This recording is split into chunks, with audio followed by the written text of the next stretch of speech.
Good morning, all of you. Welcome to all of you in the home mentoring session from the SD Vidya School. Myself, Ritu Mittal, mathematics teacher. As we are doing the chapter 3, that is matrices. Now, the today's topic that we will cover today, that is a elementary operation. Elementary operation, as well as we know it as a transformation operation. The meaning is same, either elementary operation or transformation operation. We can say anything to it. Now let me come on the transformation operation. Basically, the transformation operation is we can apply either on row or column. We can apply it row as well as column. So there are some operation. Let me work on it. So first of all, let me come on the first operation. The interchange of any two rows or column. If we interchange any two row and column, how can we write it down? Like there are the two row, this is the R1, this is R2. So we can write down R1 is interchange with R2. When we interchange it, तो R1 की जगह पे R2 आ जाएगा और R2 की जगह पे R1 आ जाएगा. So 3, 4, 1, 2, they interchange themselves. In the similar way, we can do it for the column also. When we will do it for the column, then we have to write down C1 is interchange with C2. But at one time you can apply either for the row or for the column. ये नहीं है कि दोनों को interchange कर दो. You can apply any one, either the row और the column.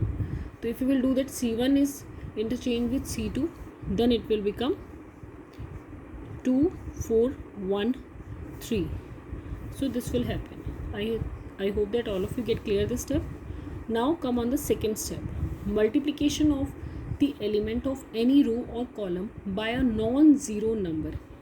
Non zero number से अगर हम किसी रो या कॉलम को मल्टीप्लाई कर सकते हैं. जैसे कि मैंने यहाँ लिखा है R1 is replace bye, this is replaced by 2R1. तो जो R1 वाली रो है, जो फर्स्ट रो है, उसको हमने किससे रिप्लेस कर दिया? 2R1 से. It mean is that row 1 को हमने 2 से मल्टीप्लाई कर दिया. दिस इज़ द रो 1, तो इसको हमने 2 से मल्टीप्लाई किया. तो 2 1 ज़ा 2 एंड 2 2 ज़ा 4. तो यहाँ पे 2 और 4 हमने लिख दिया है क्योंकि हमने R1 में चेंज क्या किया, 2R1. तो हमने फर्स्ट रो के अंदर 2 से मल्टीप्लाई कर दिया. Now let me come on the third. This is very important and understand it very carefully. The addition to the element of any row और column, the corresponding element of any other row और column multiply by any non zero number. यहाँ पे क्या किया है कि हम addition कर रहे हैं किसी एलिमेंट को ऑफ एनी एलिमेंट रो और कॉलम. तो हम उसके अंदर दूसरी रो कॉलम को किसी से मल्टीप्लाई करके प्लस कर सकते हैं, ठीक है, या माइनस भी कर सकते हैं. Plus as well as minus, we can do both the things. तो चलिए देखते से मैंने एग्जाम्पल से क्लियर किया है. अब ये हमारा R है, ये मतलब सॉरी A मैट्रिक्स है. तो यहाँ पे हमने लगाया है, जो फर्स्ट ऑफ ऑल ये बात ध्यान रखना कि जो हम यहाँ पे लगा रहे हैं वहाँ पे मतलब उस रो में हमारा चेंज हो रहा है. तो R1 इज़ रिप्लेस्ड, ये साइन है कि रिप्लेस हो रहा है. अब कैसे रिप्लेस कर रहे हैं हम उसको? R1 प्लस 2R2 हमने उसमें रिप्लेस किया. R1 plus 2R2. तो इट मीन्स R1 की वैल्यू कितनी है, मान लो ये वाली मैं ले रही हूँ 2 एंड द R2 इज़ 3. तो 2 प्लस 2 इंटू 3, 2 प्लस 2 इंटू 3. तो यहाँ पे कितना हो जाएगा? 2 प्लस 6, दैट विल बिकम 8. तो रो 1 में हमारा क्या चेंज हो गया? ये 8 हो जाएगा हमारा.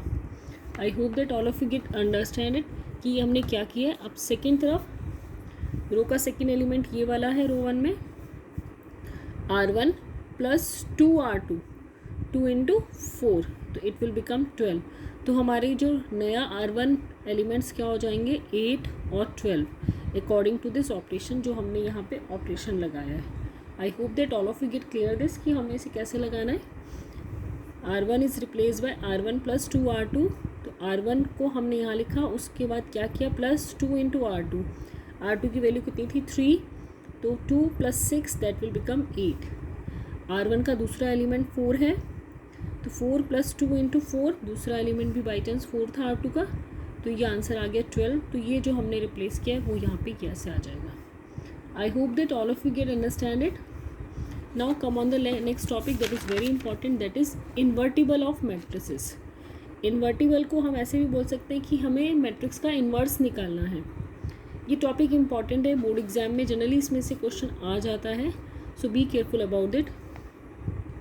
ए B is equal to I is the identity matrix. यहाँ पे हम क्या ले रहे हैं कि ए और बी दो स्क्वायर मैट्रिक्स हैं, दोनों का ऑर्डर सेम है, और अगर हम A B is equal to I लिख सकते हैं या B A into is B A is also equal to I, तो हम क्या लिखेंगे कि the B is a inverse of A, B A का इन्वर्स है, so A is inverse of B और B is also inverse of A, दोनों आपस में एक दूसरे के इन्वर्स हैं।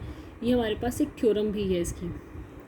तो थ्योरम के according if A B is equal to B A is equal to I, then the inverse of A B inverse that is equal to B inverse into A inverse. ठीक है, ये theorem भी है हमारे पास, but अभी हम यहाँ theorem proof नहीं कर रहे हैं, हम जस्ट का रिजल्ट यूज़ करेंगे। ठीक है, अब आते हैं inverse of matrix by elementary operation. ये टॉपिक थोड़ा सा इम्पॉर्टेंट है। अब हमने इन्वर्स निकालना है। ठीक है, तो हमने क्या लगाना है, एलिमेंट्री ऑपरेशन और ट्रांसफॉर्मेशन ऑपरेशन, दोनों में से मैंने पीछे बताया था एलिमेंट्री और ट्रांसफॉर्मेशन। तो उसमें दो मेथड है, रो और कॉलम मेथड। अगर हमें क्वेश्चन में पर्टिकुलरली लिखा गया है एलिमेंट्री रो ऑपरेशन तो आप रो लगाएंगे, if it is mention elementary column operation तो कॉलम ही लगाएंगे। इसका मतलब ये है कि जो भी हम यहाँ पर ऑपरेशंस यूज़ करेंगे वो रो के अंदर यूज़ करेंगे, और अगर कॉलम मेंशन कर रहे हैं तो कॉलम के अंदर यूज़ करेंगे। बीच में ये नहीं कि कभी रो लगा लिया कभी कॉलम लगा लिया। एक क्वेश्चन के अंदर either we will proceed with the row और विद द कॉलम, मिक्स नहीं कर सकते दोनों को। ठीक है, अगर हम रो लगा रहे हैं तो A is equal to I, a formula लगाते हैं। मैं अभी एग्जाम्पल से क्लियर भी करूँगी कि क्या है ये चीज़। अगर कॉलम लगा रहे हैं तो ए इज़ इक्वल टू ए आई लगाते हैं, आंसर सेम आता है, कोई फ़र्क नहीं पड़ता, बट जनरली 90% टाइम हम रो ही अप्लाई करते हैं। ठीक है, तो मैं रो से एक्सप्लेन कर रही हूँ। पहले एक सिंपल सा क्वेश्चन, मैंने एक्सरसाइज 3.4 का क्वेश्चन नंबर 4 लिया है। A is equal to this and we have to find out the inverse of it. तो इट मीन इज़ दैट हमें ए इन्वर्स निकालना है। ठीक है, तो मैं रो एलिमेंट्री ऑपरेशन अप्लाई कर रही हूँ, तो उसके लिए क्या है, A is equal to I ए की वैल्यू मैंने इधर भी रख दी और इधर भी रख दी। अब हमें करना क्या है, पहले मैं ये चीज़ बता रही हूँ। हमें क्या करना है, जो इधर वाला ए है ये, इसको आइडेंटिटी में कन्वर्ट करना है। ठीक है, जो ये ए है we have to convert into the identity matrix, और यहाँ पे जो भी ऑपरेशन लगाओगे उस इधर भी सेम ही ऑपरेशन हम अप्लाई करते चले जाएंगे। Once again I am telling you, in ये जहाँ पे ए लिखा हुआ है इसको हमने कन्वर्ट करना है आइडेंटिटी मैट्रिक्स में बाय यूजिंग द ऑपरेशंस, जो मैंने भी पीछे आपको 3 ऑपरेशंस बताए हैं उनको अप्लाई करना है हमें यहाँ पे, और हमें इसको कन्वर्ट करना है आइडेंटिटी में। तो जो भी ऑपरेशन हम इधर लगाएंगे वो same operation we will apply on it, identity matrix के ऊपर लगाएंगे, और उसके बाद जो आंसर आएगा वो हमारा इन्वर्स हो जाएगा। वो मैं बताऊँगी कैसे हो जाएगा। तो चलिए let we start with it. तो ये एलिमेंट्स हैं हमारे पास, आई की जगह हमने 1001 और ये ए हम एज इट इज़ लिखेंगे। तो सबसे पहले we have to make it 1, क्योंकि आइडेंटिटी में 1001 बनाना होता है। तो सबसे पहले हम इस एलिमेंट को कन्वर्ट करते हैं 1 में।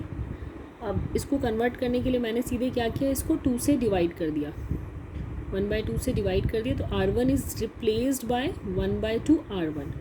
तो 1/2 R1 किया तो ये 1 हो गया, इसको 3/2, क्योंकि R1 पूरा कन्वर्ट होगा तो ये क्या हो जाएगा 3/2, 5 7।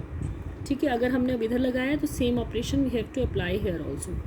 तो 1 की जगह क्या हो गया 1/2, 0 0 1 और ये ए हो गया। ठीक है, अब नेक्स्ट ऑपरेशन हमें लगाना है इसमें, इसको हमें 0 करना है। तो अब ध्यान से देखना मैंने क्या लगाया, R2 is replace bye R2 minus 5 R1। अगर मैं इसको 5 से मल्टीप्लाई करके इसमें से सब्ट्रैक्ट कर दूँ तो ये 0 हो जाएगा। तो यही मैंने यहाँ लगाया है। ठीक है, अब इधर लगाया तो इधर भी बाय डिफ़ॉल्ट लगेगा और इधर भी ऐसे ही लगेगा। तो हमने जब ये ऑपरेशन लगाया उसके बाद हमारे पास जो आया R2 कन्वर्ट हुआ है तो 0 माइनस 1/2, और सेम हमारा यहाँ पे भी अप्लाई हो -5/2 1। अब ये तो 1 0 हो गए, अब इसको 0 और 1 बनाना है। तो हम पहले क्या करते हैं, इसको 1 बना लेते हैं, इससे थोड़ा ईजी हो जाता है। अब इसको 1 बनाने के लिए अगर मैं इसको -2 से मल्टीप्लाई करूँ तो वी कैन गेट 1। बट एक चीज़ जब भी आप ऐसा कर रहे हो तो ध्यान रखो कि ये जो हम ऑलरेडी कन्वर्ट कर चुके हैं उनमें कोई डिस्टर्बेंस नहीं होना चाहिए, वो एज इट इज़ रहने चाहिए। ठीक है, अगर मैं इसको अब -2 से मल्टीप्लाई करूँ तो 0 को आप किसी से भी मल्टीप्लाई करो कोई फ़र्क नहीं पड़ने वाला। तो यही हमने यहाँ किया। अब यहाँ पर भी हम -2 से मल्टीप्लाई करेंगे तो ये 5 हो गया और दिस विल बिकम -2। अब लास्ट स्टेप, इसको हमें 0 बनाना है। तो मैंने क्या किया, R1 is replace bye R1 minus 3/2 R2। इसमें कोई चेंज नहीं होगा, इसको हमने ऐसे सॉल्व किया तो इट विल बिकम 0। तो जो हमने इधर लगाया है वो इस वाले उसमें भी लगेगा, तो यहाँ पे क्या बन गया -7 3 और it will become 5 -2। I hope that यहाँ तक क्लियर हो गया होगा। तो अब ये वाला ए हमारा क्या है, इस साइड जाएगा, तो इधर जाने के बाद it will become a inverse into I. ये आई है आइडेंटिटी, ए अगर हमारा इधर गया तो ए इनवर्स हो जाएगा। एंड किसी भी टर्म को 1 से मल्टीप्लाई करो तो वो टर्म इटसेल्फ आ जाती है, तो ए इनवर्स की वैल्यू हमारी ये हो जाएगी। I hope that all of you get clear. एक दो क्वेश्चंस आप खुद करेंगे तो आपको थोड़ा सा और क्लियर हो जाएगा। Let we come on the one more question. I am taking here question number 15 now. अब ये मैट्रिक्स दिया हुआ है, ये हमने आइडेंटिटी ले लिया, ठीक है, और ये मैंने ए लिख लिया, ठीक है। तो यहाँ मैंने क्या लगा, A is equal to I A, row elementary operation ही लगा रही हूँ। तो पहला काम क्या है, इसको 1 बनाना, परफेक्ट। तो R1 is replace bye R1 plus R2 minus R3, 2 + 2 4, 4 - 3 1। तो मैंने यहाँ पे ये मेथड लगाया, तो ये 1 हो जाएगा।